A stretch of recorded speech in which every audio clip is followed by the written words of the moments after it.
Good morning, my name's Miriam Uribe. I go to the University of San Francisco. I'm currently in,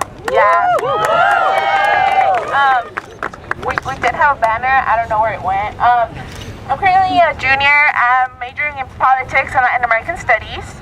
I was born in Guanajuato, Mexico. No? Mexico, Guanajuato? No? And I came to the U.S. when I was 7 years old. That was 14 years ago.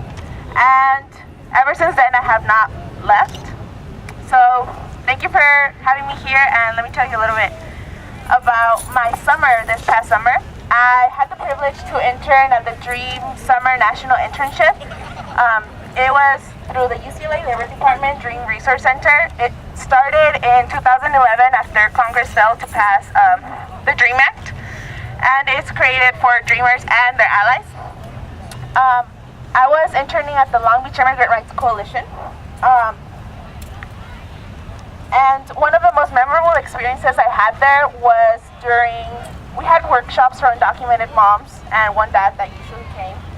And we were doing an identity workshop where different identities were placed throughout the room, ranging from gender to spirituality to nationality.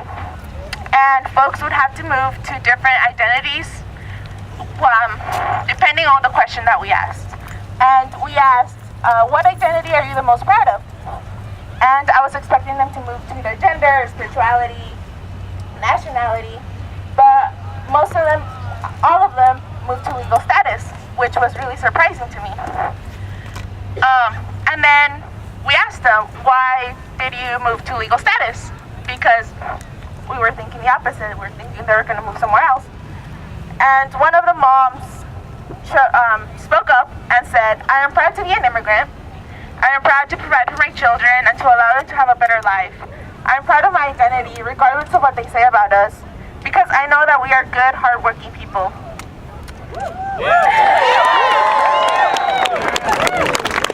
And I was really touched because it took me 12 years to actually fully embrace that I was undocumented and I was in the U.S. and I was a Chicana and I was still a U.S. citizen despite lacking a piece of paper that said so. It took me this long because I was afraid. I was afraid of being judged. I was afraid to put my family and myself in danger. But then a revolution happened within. And that changed when I began to see undocumented folks taking action, such as having sit-ins here in D.C., and taking the streets of my beloved LA. That changed when I began to see the power of the story of self. And that changed when I realized that I could not let folks talk about my lived experience without actually taking the time to listen to me. And I have been very vocal after that about being undocumented. But compared to this mom, who was proud to be an immigrant, I have DACA, Deferred Action for Childhood Arrivals, passed by Mr. Obama, granting those who qualify a work permit and protection from deportation. Temporary protection, which keyword is temporary.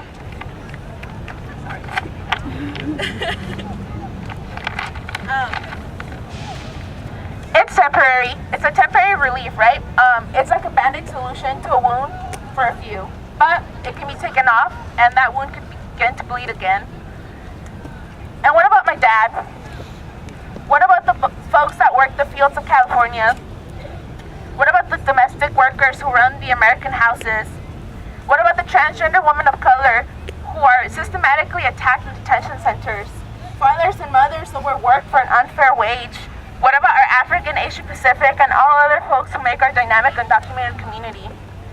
After the hateful, xenophobic rhetoric that has been thrown around, it is time to stay united and continue to fight.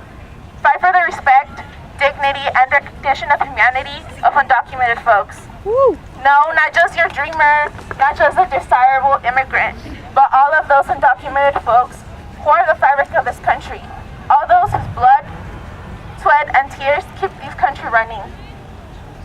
I always think back to the commentary of this mom, and it makes me happy. It fuels my spirit and reminds me that my undocumented community is resilient, strong, y que nunca nos rajamos. I invite you all to urge your representatives to continue to fight for comprehensive immigration reform for the 11 million folks in this country, for the 11 million undocumented U.S. citizens here. And I'm going to leave you with one of my favorite quotes from Assata Shakur. And it says, "It is our duty to fight for our freedom. It is our duty to win. We must love and support each other. We have nothing to lose but our chains." Thank you.